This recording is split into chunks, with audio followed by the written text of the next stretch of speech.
In addition to the Peterson Meadows campus in Rockford carries a deeper meaning for many people who live there, especially as they prepare to mark Memorial Day. WIFR's Madeline Korzeniewski explains how one conversation helped shape the gathering space.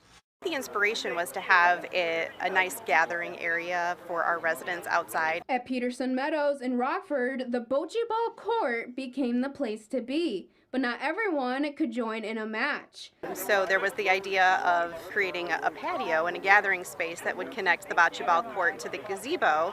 Then our corporate director of maintenance, Brandon Burkle, came up with the idea to make it a memorial to the military and veterans as well. That sparked action, especially with a quarter of the facility's residents having served time in the military.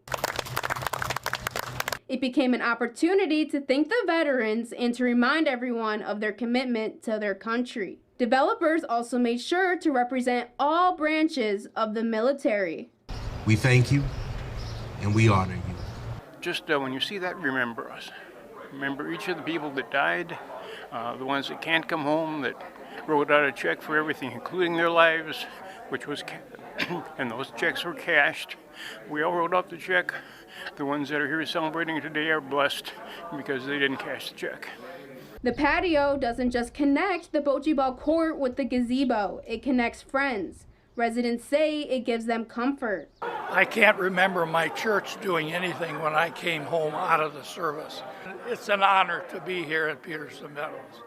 I lost my wife 3 years ago, but I still enjoy it here. I really do. In Rockford, Madeline Korzeniewski, WIFR News.